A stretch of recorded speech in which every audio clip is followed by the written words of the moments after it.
So again, good morning, good afternoon, good evening, everyone. Thank you so much for joining us for today's exciting JHTM webinar on JHTM Best PhD Paper Awards. My name is Cece Leung. I am Associate Editor of JHTM, and I have the pleasure of serving as your moderator for this session today. Before we get into today's presentation, I would like to take a moment to briefly introduce JHTM. Some of you may have already familiar with it. So JHTM continues to push the boundary of the research excellence and knowledge sharing, and is one of the leading academic journals in the hospitality and tourism field.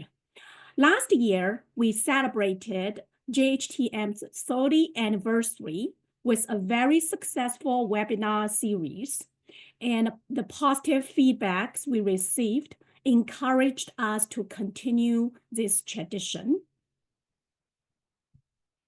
So this year, we are thrilled to launch a new webinar series running from May to November, featuring 7 monthly webinars. Today's webinar is the kickoff event for the 2025 series. And we are very excited to continue giving back to our academic society through these sessions.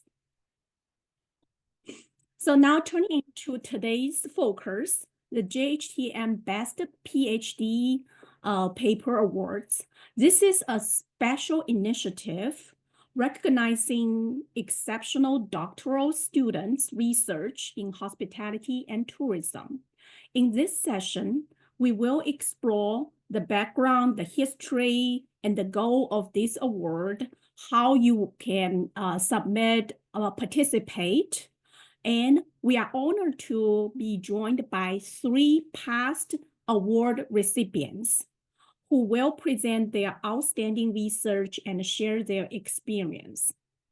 So now, before we get started, let me give you a quick overview of today's program. So first, we will begin with a brief welcome and introducing our panelists, and then we will move on to an overview of JHTM Best PhD Paper Award. And then we will have our 3 award-winning panelists presenting their research. The whole session takes about an hour. At the end, we will have Q&A session for another about 30 minutes when you can ask any questions you may have. So with that being said, let's start it. So first, let me briefly introduce our 3 panelists. Our first panelist, Changgang Hua, is a PhD candidate in the Leisure Behavior Program at the Indiana University Bloomington and the recipient of the 2024 JHTM Best PhD Paper Award. His research applies therapeutic principles to hospitality service innovation with a focus on social inclusion, accessible service design, and public health integration. Viewed through the lens of ableism, his work aims to improve health outcomes and equity in tourism and hospitality. So let's welcome Changgang Hua. Second, we have CJ Leung, who is PhD candidate at the School of Tourism Management, Sun Yat-sen University, and the recipient of the 2023 JHTM Highly Commended PhD Paper Award. CJ's academic journey began by focusing primarily on the multi-dimensional well-being of stakeholders in tourism and hospitality. Then shifted to investigating sustainable behaviors at both individual and collective levels. Currently, he is dedicated to connecting well-being with sustainable practices, seeking ways to focus a balance between human needs and the sustainable development goals of the tourism and hospitality sectors. So welcome, CJ. And last but not least, we have Dr. Roshis Krishna Shrestha, who is a research assistant professor at the School of Hotel and Tourism Management, the Hong Kong Polytechnic University, and the recipient of the 2023 JHTM Best PhD Paper Award. He earned his PhD from the Australian National University in 2023. His research centers on participatory research approach that support equitable place-based tourism futures. His areas of interest include community-based entrepreneurship, indigenous tourism, and regenerative sustainability. So today we also honored to have with us is Professor Mariana Sigala, the editor-in-chief of JHTM, who will be sharing her insights into the Best PhD Paper Award initiative, what it is, its significance, and how to apply. So before we start our presentations, a quick housekeeping note is we will have a dedicated Q&A session at the end of the webinar. So if you have certain questions regarding one presentation, please hold your question. Either you can hold your question or you can type your question in the chat, and then we will come back to your question at the end of the webinar. And we do not have a separate Q&A session after each presentation. So thank you so much, and we're looking forward to an engaging and insightful session. So now let's welcome Professor Mariana Sigala, who will introduce us to the JHTM Best PhD Paper Award.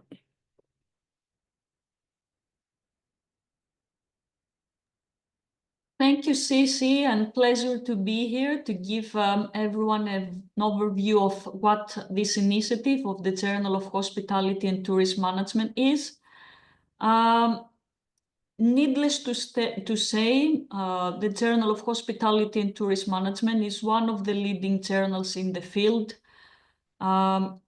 We really appreciate everyone's support, and we are eager to support the journal further, but with a common and major mission to give back to community.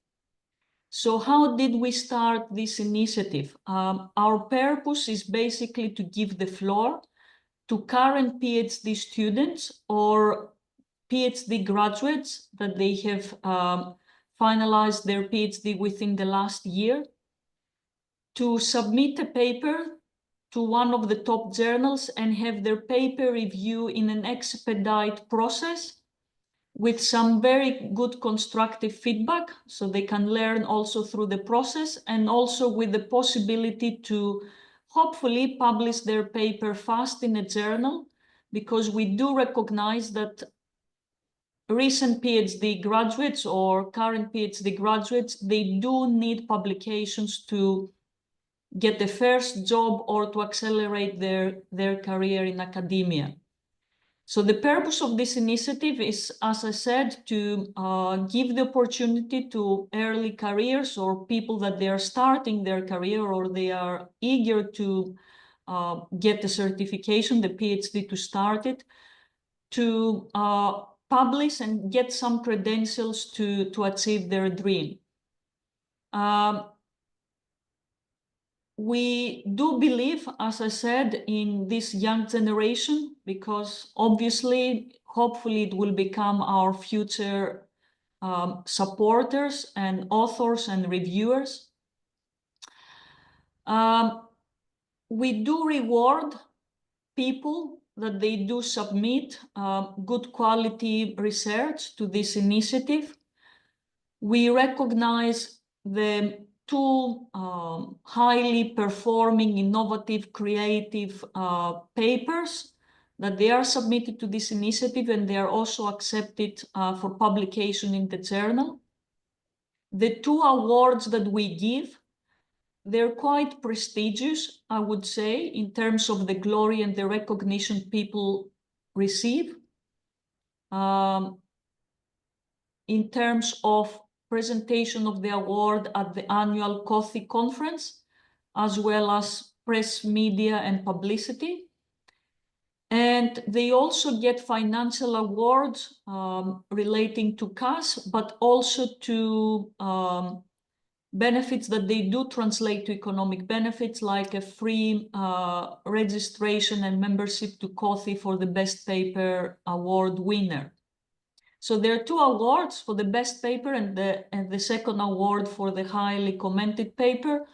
But to a certain extent, I believe everyone is a winner, because it is, we believe, a learning process for everyone to submit, get feedback, and have the chance to publish and be recognized in the journal, and also a good way to become part of our community.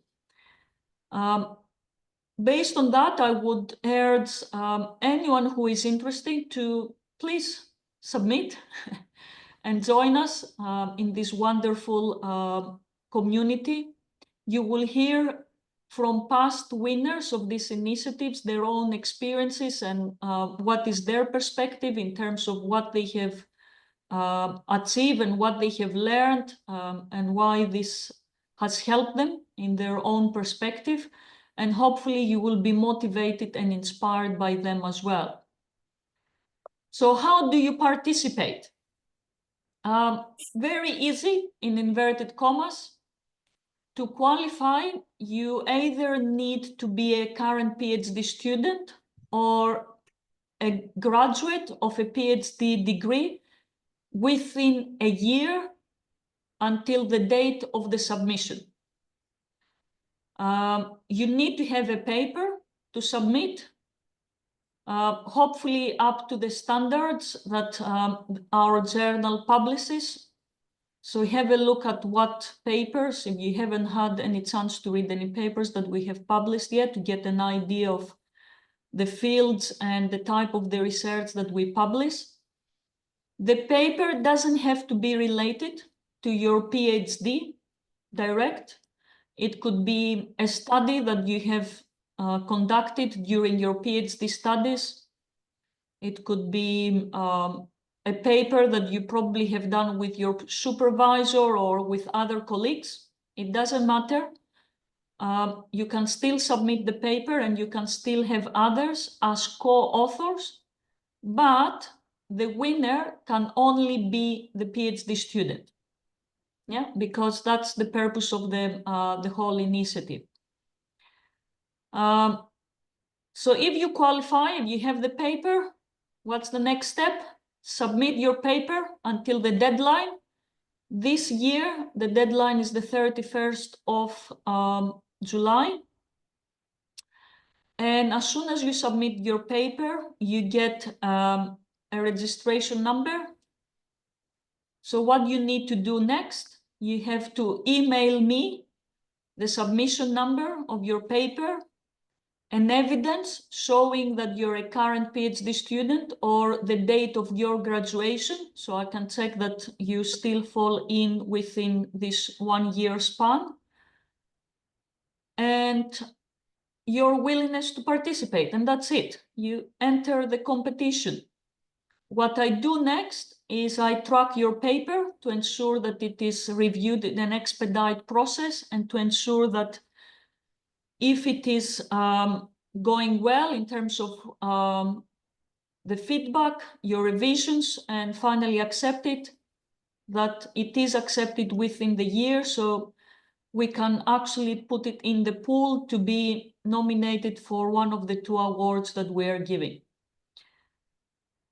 Quite straightforward or easy process.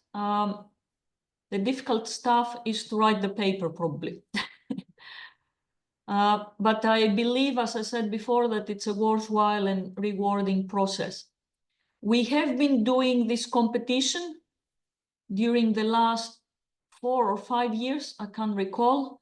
So we have a quite long record in terms of winners or people that you can approach to get their opinion as well. And as I said, you will hear from some winners from our last year initiative. And we are eager and looking forward to your submissions. Thank you very much. Thank you, Professor Sigala. So next, thank you so much for explaining what this PhD award is and how to submit. And if you have any questions, remember we'll have the Q&A session at the end, and please feel free to ask any question to Professor Sigala. So next, we will have our first award winner, Changgang Hua, to present her award-winning research. Thank you so much. Hi, everyone. My name is Changgang Hua, and I'm from School of Public Health, Indiana University, Bloomington.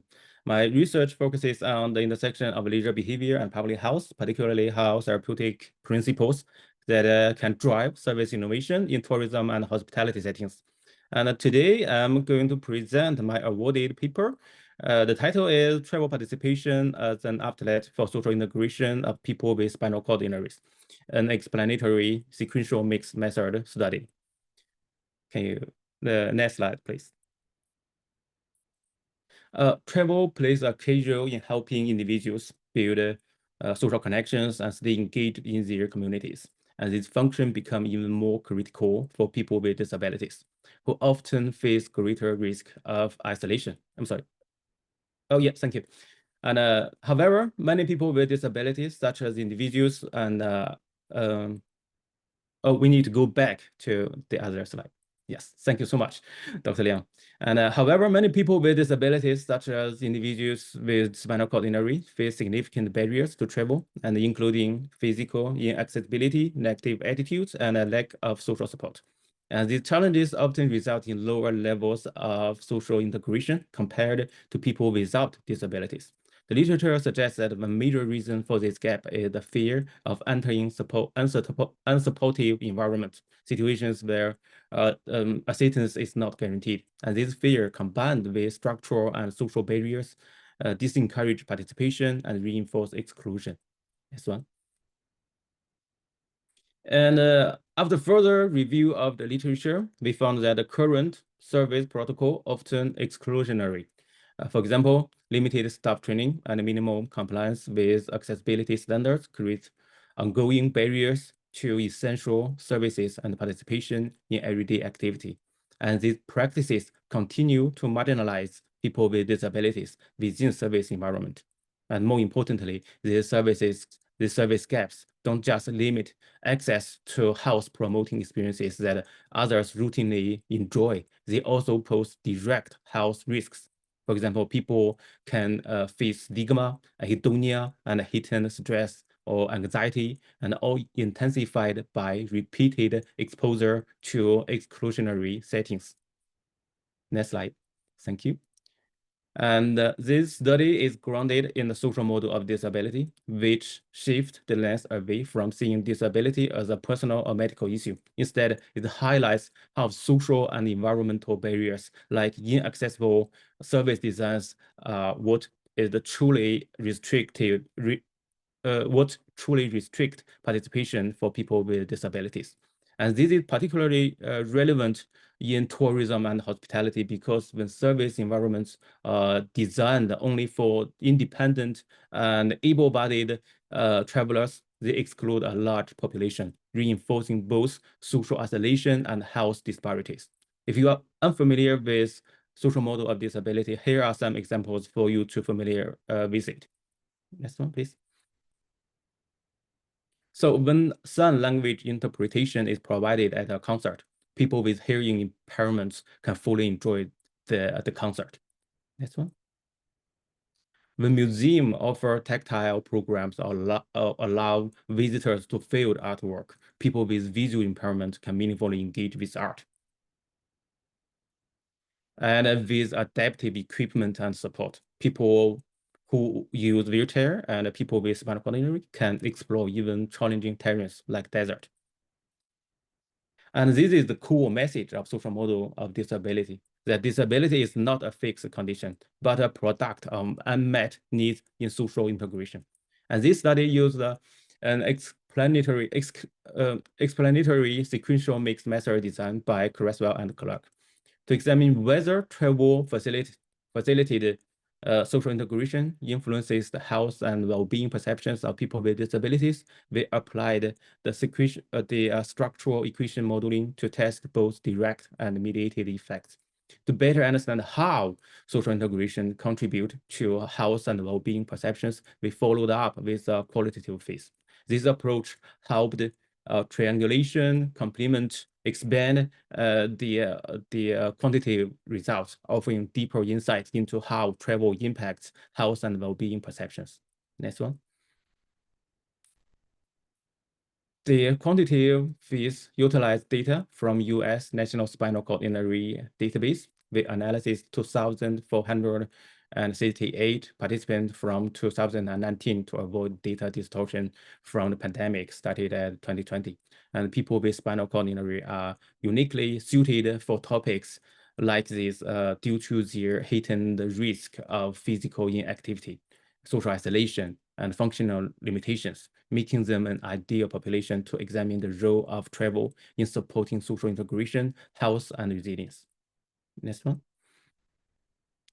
In the quantitative phase, we examine how people with spinal cord injury perceive their health and well-being through three self-reported outcomes: self-evaluation of health, life satisfaction, and quality of life, among which life satisfaction reflects whether basic psychological needs are being met, while quality of life emphasizes the ability to adapt to functional limitations in daily life, such as maintaining independence, mobility, and meaningful engagement. And next, we tested the mediation effect of social integration. Results revealed that the direct effect of travel participation on each outcome decreased significantly when social integration was included in the model, indicating a significant mediation effect. Next one. Building on the findings from the quantitative analysis, the qualitative phase aimed to further explore how travel facilitated social integration impact on health and well-being among people with spinal cord injuries. A total of 39 in-depth interviews were conducted between May and August 2020. And examples of guiding questions including: how do you typically decide where to travel? How do you feel travel helps you connect with others? Why or why not? And what challenges do you have or you face when meeting new people during travel? Next one, please. Okay, now, what did we find? First, quantitative analysis highlights a strong association between travel frequency and social interaction, social integration among people with spinal cord injuries, positioning travel as a powerful tool to reducing isolation and supporting reintegration. Qualitative insights further complement this finding by revealing that social interaction is both a motivator and a barrier. For example, social needs are a key driver of travel for people with spinal cord injuries, with visiting friends and families among the most common motivations. However, fears of being a burden or feeling embarrassed around new people often act as strong demotivators. This mix of social desire and pessimism create psychological paradox that can be addressed through community and societal support by fostering well-designed, inclusive travel experiences that promote safe, meaningful social engagement. Next one, please. And second, the quantitative analysis shows that travel facilitated social integration fully mediate the link between travel participation and the self-evaluation of health in people with spinal cord injury. Those who travel more and engage socially report better health outcomes, including improved sleep, appetite, mood, and energy, among other indices. And qualitative data expanding this finding that while people with spinal cord injury face physical travel challenges, for example, distance, discomfort, bladder, and bowel controls, and these are often mitigated by social support from family, peers, and professionals. Importantly, handling health emergencies during travel build confidence and reinforces rehabilitation skills. Participants describe learning from peers and medical providers during travel as key to developing resilience and self-efficacy. And contrary to past studies, qualitative analysis further suggests that seeking support during travel doesn't undermine confidence. Instead, it strengthens health management and promotes a greater sense of independence. Next one, please.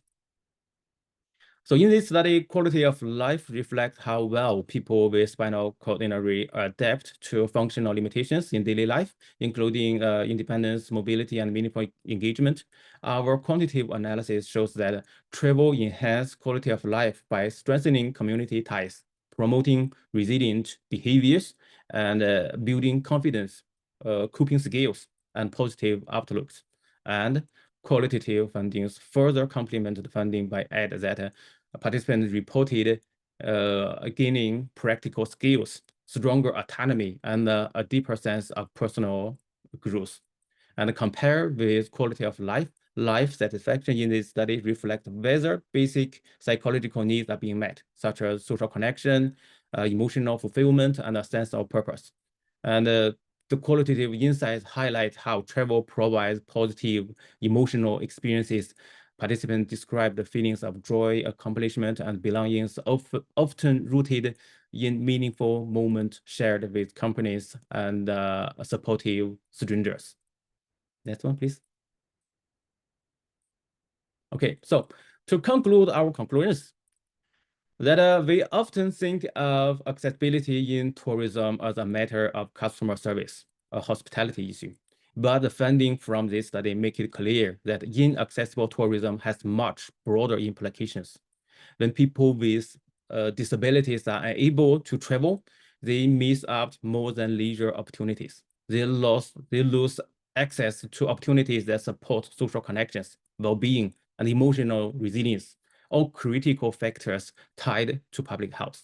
So if tourism system exclude people with disabilities, whether through poor service design, lack of support, or social barriers, they are not just creating barriers, they are contributing to health disparities. And therefore, inaccessible tourism is not just a hospitality issue. It's also a public health issue, and it deserves to be addressed as such. Next one, please. And hence, the study advocates for establishment of the discipline travel therapy to secure these health benefits. Because knowing these benefits is not enough. Examination and validation evidences are needed to ensure the therapeutic effects. For travel to be widely adopted as a therapeutic tool, the APA process from recreational therapy offers a useful framework at the beginning for tourism researchers. This framework ensures that travel interventions are systematically assessed, planned, implemented, evaluated, and documented to maximize therapeutic benefit and minimize the potential health risks. Next one, please. And under the topic of therapeutic benefit of travel, many questions remain open for exploration in future research. For example, investigating the impact of mutual dependency and dependency asymmetry on social exchange in the tourism and hospitality context, or what is the experience of accessibility accommodations for disabled guests in the tourism and hospitality context, among many others. So let me know if you have any questions, either in the chat or the question session. And thank you so much for coordinating the slide, Dr. Leung. Thank you, Changgang. So again, a great presentation, and we all understand inclusion is very, very important in tourism industry, and that shows how the tourism industry can contribute to the greater or broader United Union SDGs. So thank you so much. It's a great presentation, a great topic, and we also, and I encourage other scholars who are interested on this topic to look into this topic further too. So next, we'll welcome the next presenter, CJ Leung, to present his research.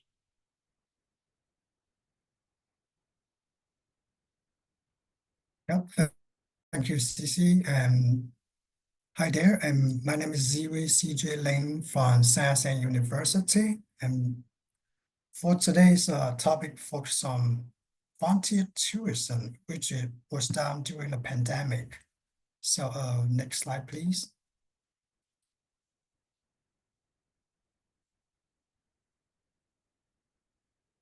Next slide, please. Yeah, so since this study was primarily a quantitative research, so it deals with those technical things, but I want to make this presentation more like a storytelling about this research.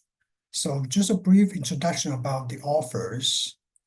I actually do research primarily related to well-being, which is similar to Chenggang.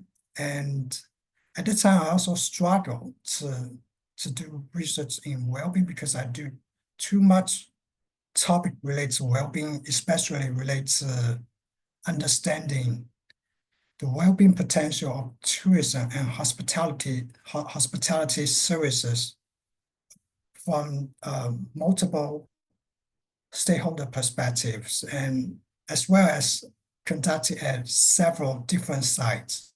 So that means my research topic is quite broad. And so I want to have a focus, and behavior is something that I really want to focus, so that at that time, I choose a sustainable behavior as a topic because on one hand, it really closely relates to our United Nations Sustainable Development Goals. And on the other hand, it also benefits all humans. I mean, we are facing increasing environmental problems at today's environment. So sustainable tourism is really something I want to focus. But right now, I really try to keep a balance of the two, meaning I want to really to promote well-being of tourists, as well as to encourage them to behave more sustainably. For the second author, he's my supervisor, and he conduct research related to smart tourism as well as services marketing. And for the third author, Susan, she was the initiator of this research. So you can tell that she has strong interest in frontier tourism as well as youth well-being, which closely aligns to this research. So next slide, please.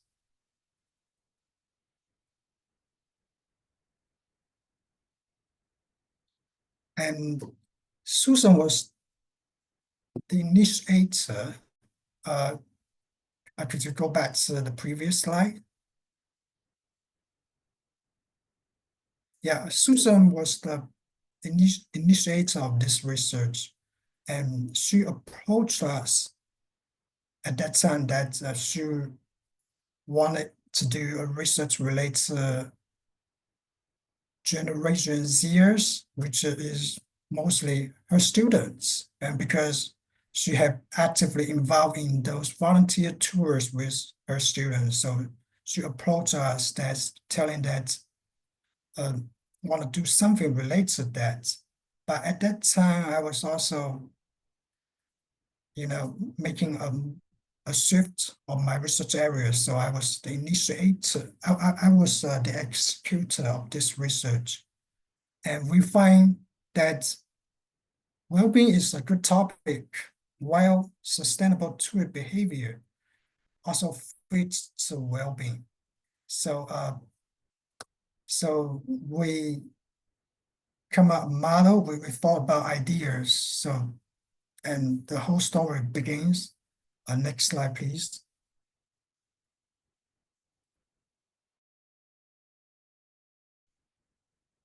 So at the time, there was also a JHTM call for paper, which also focused on volunteer tourism, although it focused primarily on post-pandemic volunteer tourism. But since we engage in this topic, so that we find that this is a good fit to submit this special issue. And so, yeah, so the special issue also play a huge role that encouraging us to really conducting this research. Yeah, next slide, please. Next slide, please. So when we talk about the research, its key insights. So volunteer tourism has gained popularity over the years, and it also delivers a number of benefits. For example, it increases the environmental awareness of tourists, especially those participants, as well as it can also deliver, like, for example, social benefits, such as increased friendship among those participants.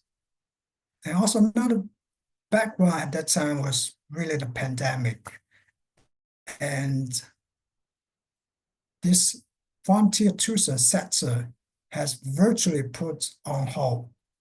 So we really want to know whether these so-called environmentalists are still aspired to conduct volunteer tourism or not. So yeah, and also another key focus is Generation Zers.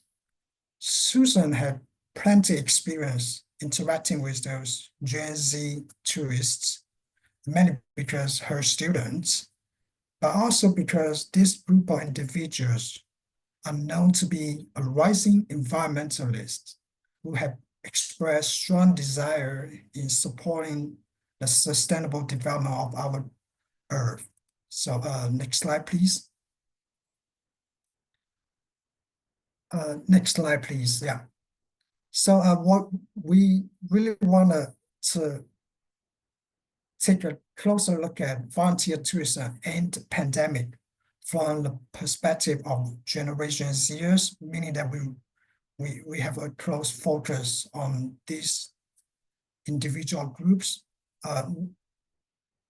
And also because we only conduct survey research, meaning that it's not quite complicated compared to mixed method research or multi-wave longitudinal research, but we really want to emphasize the theoretical contribution. And so during the research design stages, we thought about what model that we can develop, and as well as what theory can explain the model. We really take some time to think about that. And for the research questions, we focus on how the interplay of internal and external environmental drivers reshapes involvement in volunteer tourism among Generation Zers, as well as can such involvement foster goal attainment and also encourage those participants to consistently undertake those environmental conduct. So next slide, please. So this is our model, and since survey method was not that complicated, you can tell that it basically just a number of variables, but we really want to understand the interplay of internal and external drivers on environmental behavior or environmental practices. So we want to emphasize those two theories because we want to try whether there is a connection between these two theories in explaining this model. For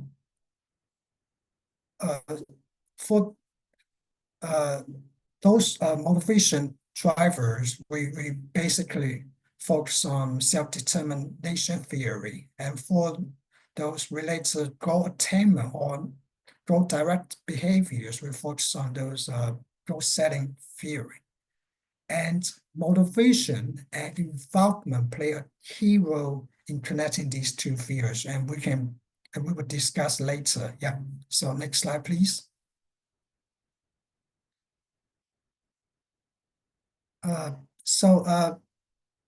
Just a very brief key definition of these constructs that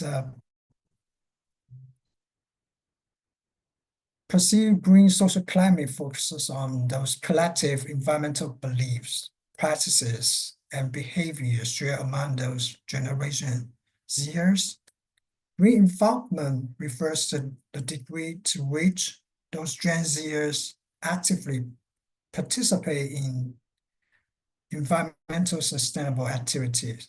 And environmental self-efficacy focuses really on those their belief in their ability to successfully engage in these activities. And also eudaimonic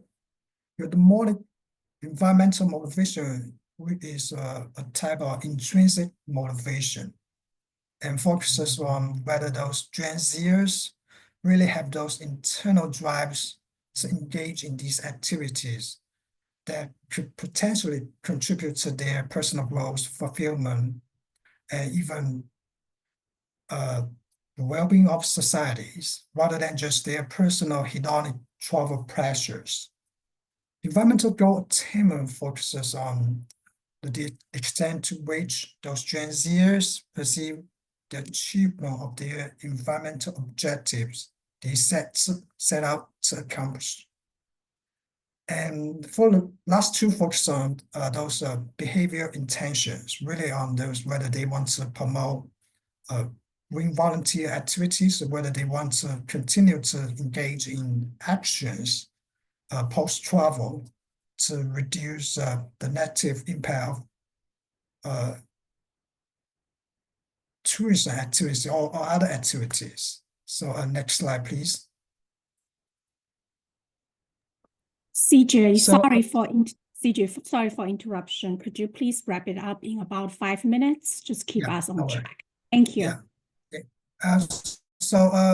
So these are hypotheses. So I'm not going to cover because you can just have a look at the model previously. So next slide, please. Oh, by the way, basically those hypotheses focus on positive relationships, and so for the third theory that we focus is self-determination theory.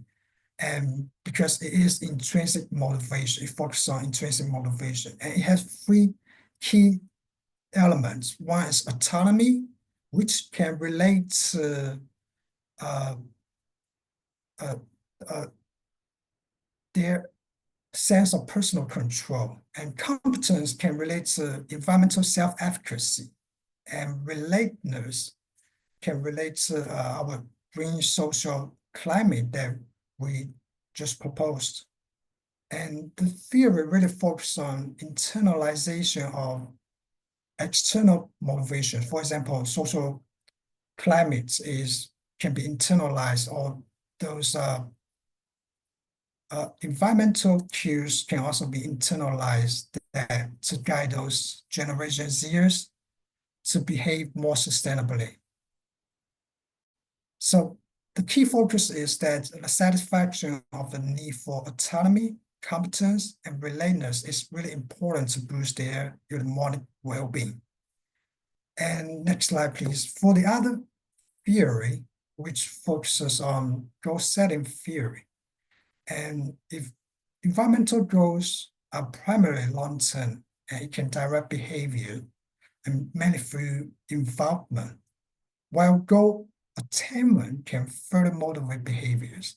So this theory really focuses on whether these environmental goals are specific and challenging, and it also can increase efforts and also persist efforts. And so, yeah, next slide, please. Next slide, please. So for the research, it actually just a quantitative research. So we collect data. Can we go back to the previous slide? Yeah, it's really focused on Gen Zers who have undertook a green volunteer trip in the past years. And so we collect data using purposive sampling and mainly through WeChat groups. So we also use, we collect 365 qualified participants, and also data were taken those detections to remove several responses that are that we call extreme values or extreme responses. So next slide, please. Next slide, please. Yeah. So these are two participating organizations who support us to really collect data. So, and for the results, because it's more technical part, so we just briefly mention several approaches that we use to test those results. And we first take test measurements, focus on those reliability scores, validity scores, and also conformative factor analysis model fits. And we also, since it's survey approach, we also test common method bias and also multicollinearity issues. And for the hypothesis testing, we use this structural equation modeling, and most hypotheses are supported except just hypothesis 3B. So next slide, please.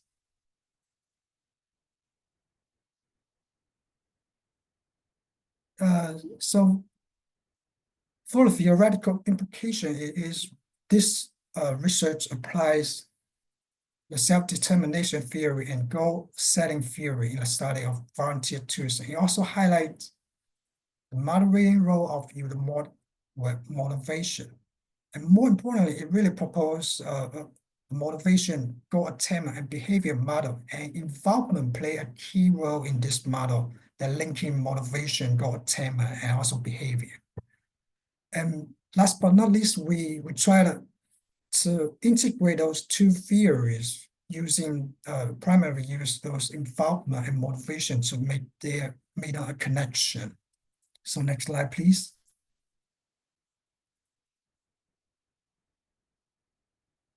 And for the practical parts, we focus on green involvement and how can managers promote green involvement. And we suggest two directions. One is to focus on education because it can boost those participants' environmental self-efficacy and their motivation. We can also utilize social media to increase their knowledge, to promote a green social climate, and even to encourage environmental advocacy. So I think this is it. So yeah.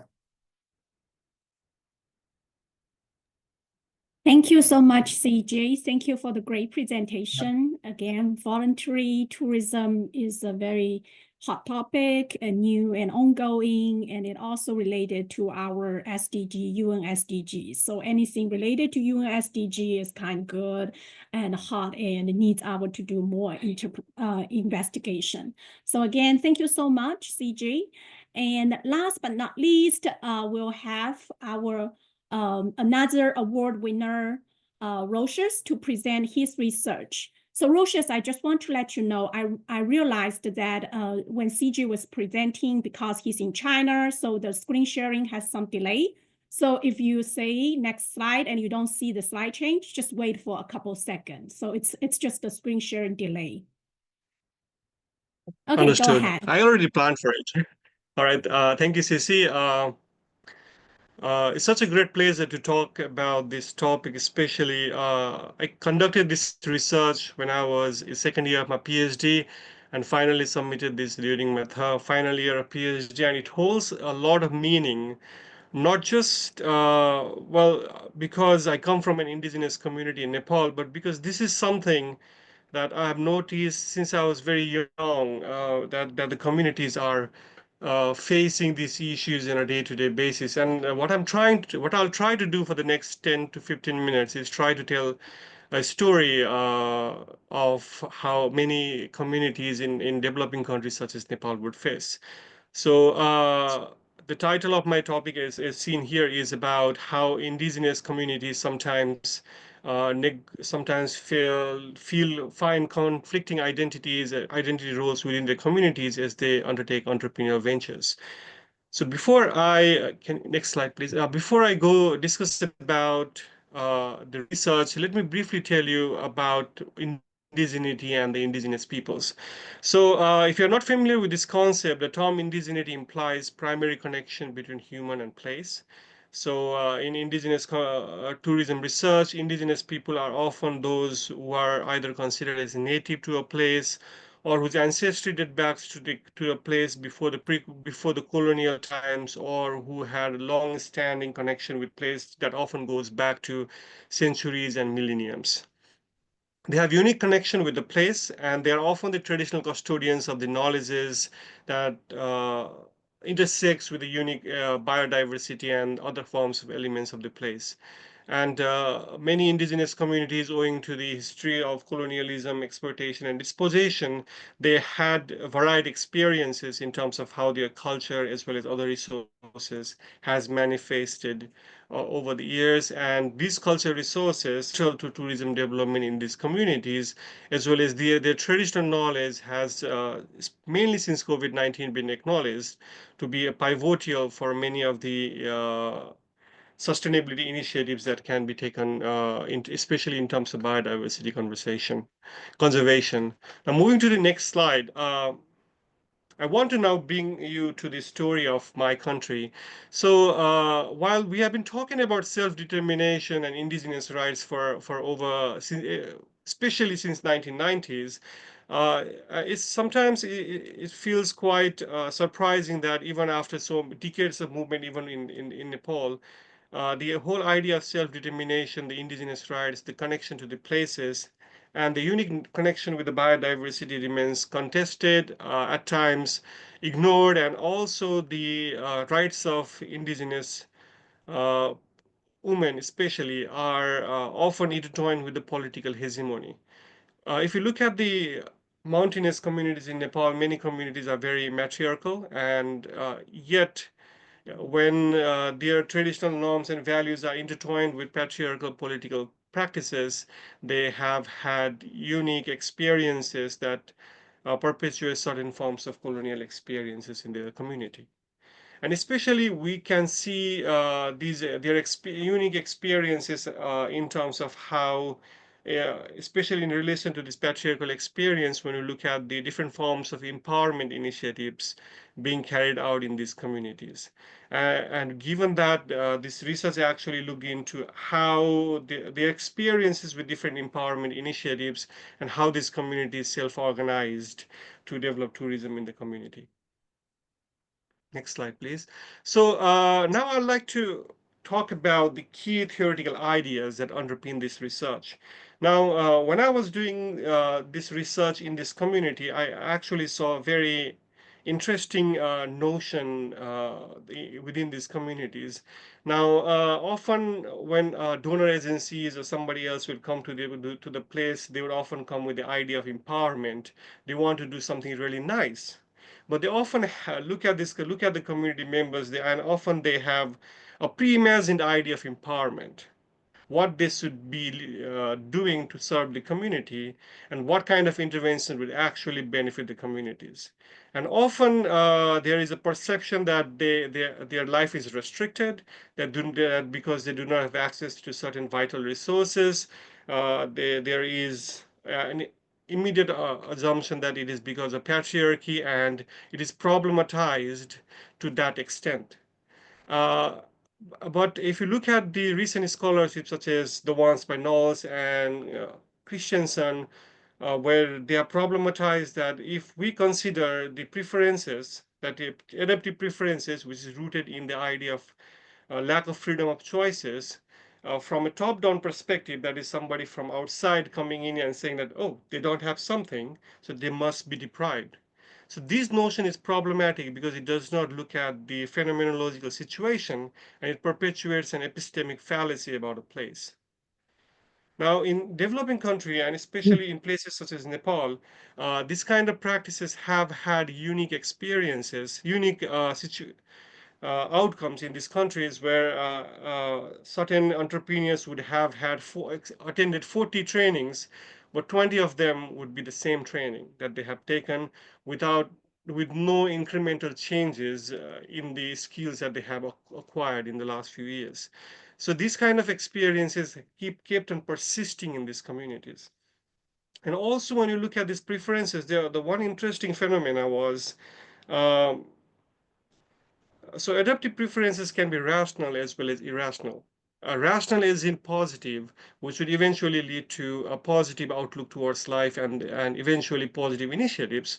While irrational adaptive preferences could be you're developing a preferences, self-deprecatory preferences, which actually makes you adversely affect your well-being. So now when the empowerment initiative, well, what you noticed and what many respondents also said was when the empowerment initiatives were actually designed from the top-down view, there was a contestation created between the community worldviews.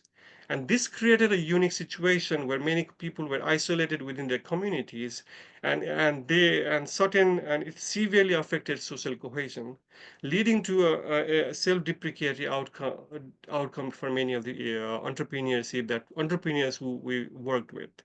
That brought us to an interesting concept called outsider within, which is discussed in the next slide. And this concept was introduced by Collins in 1990s. Now, the concept of outsider within is quite interesting because now this idea, what it simply means that when you are introduced to a certain economic paradigm, you become a part of it because you are now an entrepreneur, but somehow you still do not feel a part of it because you know that being an indigenous and a woman in that ecosystem deprives you of certain rights, such as financial rights and other forms of access vital resources. Now, what interestingly, if you relate back to the concept, the example that I just said, where it created a distortion in their social cohesion, it created a unique phenomena where the certain indigenous groups, women groups, were not able to identify with their community members, also with the outsiders, because the outsiders were quite geographically distant, and also there was not a direct epistemic connections. So somehow we saw that they were struggling for quite some time. And what we also saw was, as a result, certain group actually started self-organizing themselves, relating to a formation of noble social structures within their community and eventual development of tourism. So that's what brought in the use of these two distinct and unique theoretical concepts for this research. And this research was conducted in a mountainous region of Nepal. So if you know even a bit of Nepal, Nepal is located between India and China. It's a landlocked country with a huge proportion of the country being mountainous. So this research was conducted in the Manaslu region, which houses one of the highest peaks in the world. It has diverse flora and fauna. There are specific traditional indigenous groups in this area, and because although it being rich in biodiversity, they do not have many fertile area to actually grow crops, so they are pretty much dependent on tourism. And also this research was conducted. Yeah, next slide is okay. This research was conducted, especially near the end of COVID-19. The direct access to the community members was not possible. So at that time, we started with the communication through WhatsApp and Zoom, right? So like any other interviews, we actually started talking to people, but somehow we could not do the interviews longer than 5 to 7 minutes. And then that's when we slowly actually started talking to community leaders and elders in the community and try and understand why we are not actually getting good insights. So we got support of the community leaders. We eventually convinced her that we'll try to apply the find insights from this research to support them by developing and organizing some training materials. So eventually, with the support of the community elders, we organized several. Either the respondents were brought into the house of the community elder, or the community elder would go into the house to organize a meeting. So this is how the interviews were conducted. And in addition to the interviews, we actually looked into several published career literature, including newspaper, viewpoints, and report, because this kind of insights, especially we're really curious about so much money that has been poured into empowerment initiatives, but they were actually perpetuating the similar situation again and again. So we looked into the progress reports of several government as well as non-governmental initiatives. So that was looked in tandem with the online surveys, online interviews. And we analyzed this data using directed content analysis following the abductive approach, where we started by developing a coding protocol. So we moved between deductive as well as inductive reasoning throughout this research. So the overall finding of the research can be put together in 3 themes. First, we actually, the very first theme that I want to talk about is the acknowledging of socio-historical barriers. We see that the adaptive preferences, especially irrational adaptive preferences, were quite common, especially in mountain communities, and it was seen quite easily in 3 levels. So at the individual level, many in indigenous women entrepreneurs, we see an adaptive preferences uh, because quite often their traditional structures were continuously challenged by the patriarchal political forces. So often, traditionally, the rights they enjoyed quite freely were often contested, and they had some psychological inhibitions built over time. And there was a sense of helplessness, especially among more elderly tourism entrepreneurs. On the other hand, we also saw that some tourism entrepreneurs with strong connection to political parties were actually gearing up and trying to organize their resources to develop tourism in that community. So what we essentially saw was the political tribalism and how it supported the formation of social capital in that place. At the social level, we actually saw that although there was no clear evidence of gender-based discrimination, we actually saw and it was quite evident. What was quite evident was the class-based discrimination as well as the political connection-based discrimination in that place. As a result, people had access to distinct capital, or they did not have access to distinct capital, which eventually led to the formation of their preferences as to how they wanted to conduct tourism in the community. And as I said, the tribalism was so central throughout the whole discourses, and also evident in the research. At the political level, the hegemonic political practices was quite evident. And also, despite moving away to a federal government structure, this a weak policy structure actually reinforced a lot of practices that was not suited towards these groups. So moving to the next slide. Now, even then, actually, there were many indigenous women groups were doing quite well. What they were doing is they were actually essentially self-organizing. They were pooling their resources, anything that they could muster up, because they have seen that even though on a small scale, tourism actually brings about positive development. And on the other hand, many certain indigenous groups or small associations, they got access to the Federal Indigenous Association, which was created by the cluster of indigenous communities in the country. So they actually started exchanging knowledges and exchanging resources to support in one another. And what we also saw was after they realized that they don't really fit well with the certain associations that has been preformed, they actually started to form an associations of their own with the people that they really care about. And that's where we see the evidence of outsider within being formed. What we clearly saw was when certain groups uh, when certain things were not going to was going detriment towards their own well-being, people started looking for other groups, other people who identify with their situation, and they started forming clusters. And they actually started discussing more positively about the problems that they have and the solutions that they look for. Eventually try to build up social capital and the capacity agency to negotiate with the government forces. Now, interesting thing that can especially seen in places like Nepal is that the government as well as NGOs, they encourage grassroots associations to be formed throughout. So as a result, most of the grassroots associations are encouraged by the political structures. So what happens is that because of the rampant presence of political tribalism, people really like to tend to want to control the way the grassroots associations are sustained. And in that, departing from the certain structures became essential to certain groups. So, and what we also seen was even though there had been a certain degree of control in the community, we've seen that when the collaboration moved did not move from control to actually co-governance to eventually complete self-determination, there was more resounding, better participation and better impact on the community well-being and as well as tourism performance of these entrepreneurs.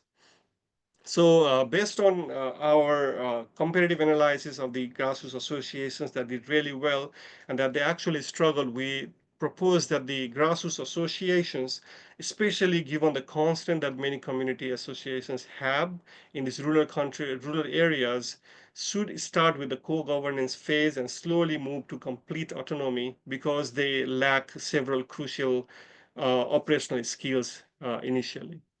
Now moving to the final theme. So now what happens was, uh, so they were actually doing quite well. They were actually stabilizing their grassroots association through increased autonomy, and that is when they actually started negotiating their outsider within identities. So when you feel that you have higher agencies, you actually they were more motivated to contest certain hegemonic practices, and they were actually starting to feel more comfortable being on their own. They were not seeking solace in their traditional identities, as well as they were not finding solace in the support of the externals. They were actually relying quite a lot in their cultural identities, but they were intertwined with their own gender-based and relational identities. So these unique forms of relationship manifested in the communities. But what we also see was, especially in the groups where there is a strong adaptive preferences, the feeling of helplessness or the situation of paralysis, psychological paralysis, they actually could not uh, gain necessary support or actually could mobilize their resources despite having access to sufficient capital because they have a certain sense of feeling that of helplessness and that they could not do it.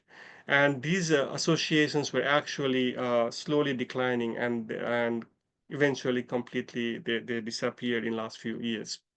So now so essentially what we saw was uh, the most important thing for indigenous the grassroots associations that really did well was the members bringing it together, and they have a exchange of rupture of consciousness that they gain through their collective and shared experiences. And this is where the idea of the exchange of vulnerability becomes really salient for these communities. So now moving to the next slide. So the main theoretical implication in this research was we should actually, the most important thing that we really talk about in this research is about empowerment is not always a fix. We often talk that community-based approaches will always provide solution to the communities, but especially in indigenous community with certain forms of histories, it becomes really a big challenge to bring community members together and actually try and initiate empowerment initiatives. We really need to look at certain psychological barriers that had occurred due to ongoing political and other forms of hegemonies. we also notice that outsider within perspective often becomes salient for many of these communities, and it cannot always be seen in a positive ways. Many people have actually attributed towards the changing identities to significant distortions in communities, cohesion, and also gentrification resulting in the community severely challenging traditional structures. Now, this becomes very serious issues in many indigenous communities. So thereby, while it has not led to the complete distortion of community practices, because despite certain slump, community members eventually organized and brought together their old structures, but it did have a significant impact in the community. And finally, we see the importance of gradual transition from co-governance to complete self-determination in this community. And in practical terms, especially when you go to the rural communities in developing countries, uh, it's important that all the stakeholders move away from performativity. Lots of initiatives are still very tokenistic, with money being poured into the easy forms of empowerment rather than truly involving community members into initiatives that actually will benefit them. So I think such initiatives that considers traditional knowledge as well as brings in their community insight can be valuable. So this was also one of the insights that was shared by several indigenous stakeholders during this research. Yeah, so that ends my presentation and right on time. Thank you. Thank you so much, Rochers. Thank you. So we all know that women empowerment in tourism has been a long-standing topic, but Rochers' study showing us that we can looking at over-examine the topic through a different angle, like from adaptive preferences and outsiders within, some special unique angles to looking at over-examine the topic. So how that makes a research stand out. So thank you so much. And thank you for all three presenters. So now, as I promised in the beginning, we come to the Q&A session. If you have any questions on any of the presentations, or if you have questions on this award general, like how to submit or what are requirements, stuff like that, you can ask any questions on this topic. Or if you want to ask a specific presenters about their research, please feel free to do so. I checked the Zoom chat session and I don't see any specific question there. So if you want to type your questions in the chat, I can read it for you, or you may unmute yourself and ask the question yourself. We have 15 minutes to accept any questions.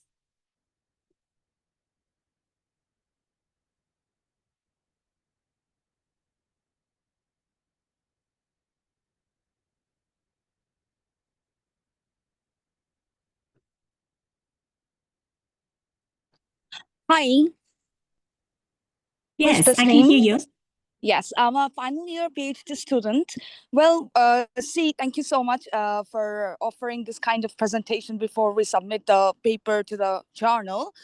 Well, I have the question regarding the word limit, as I see that most of the presentations contain the mixed method. I was concerned about when I see the guide for authors is 6,000 to 8,000 words. So should we limit ourselves within that particular word limit? Mariana, would you like to take that question? Yes, in general, the submissions, they will need to follow the guidelines of the journal. We might be able to accept longer papers, but you really need to respect the limits. The papers submitted for the competition, they are not different, or they should not be different from the normal submissions that we usually get. Right. Thank you. Thank you for the question. Any other questions?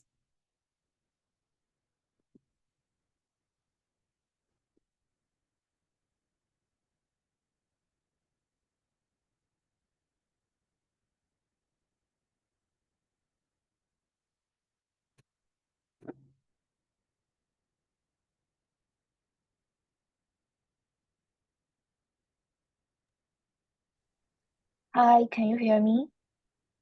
Yes. Thank you all for your impressive presentations and congratulations on the PhD Best Paper Award.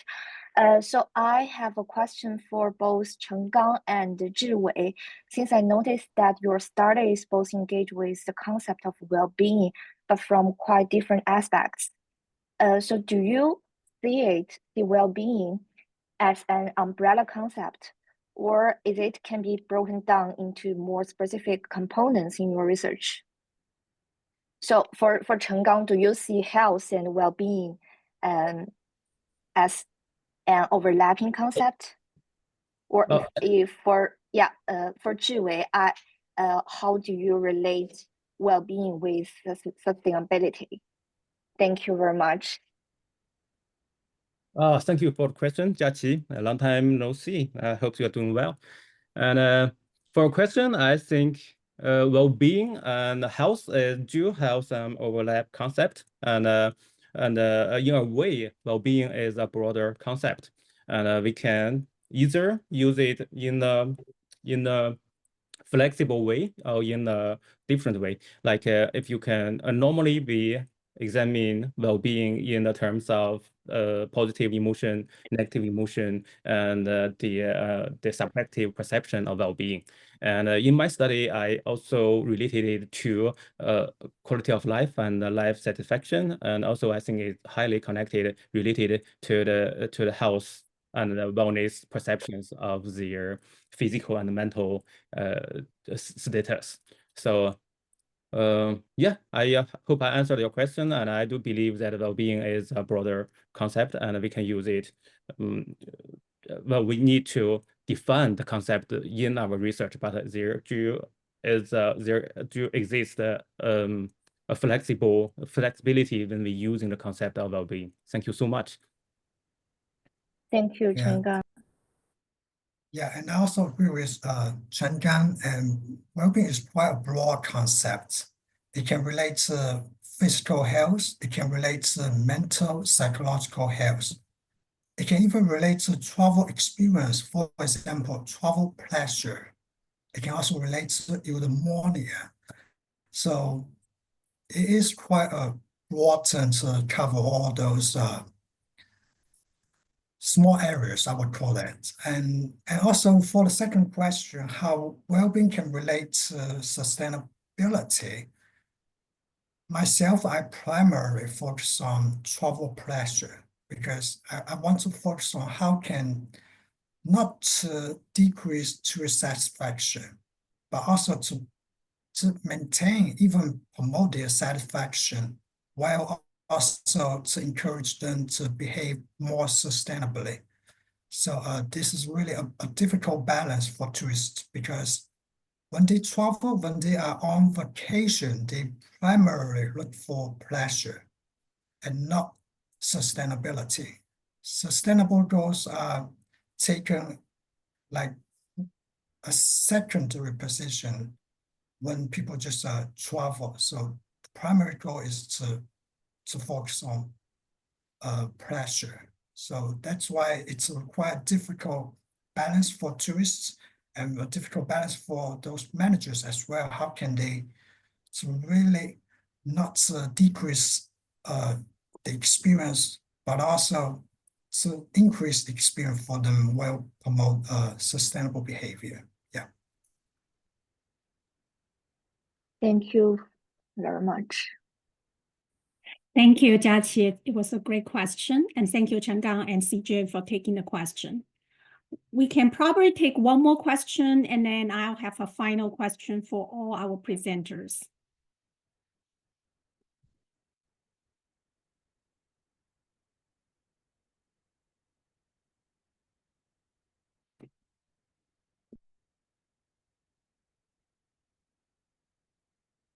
Any more questions from the audience?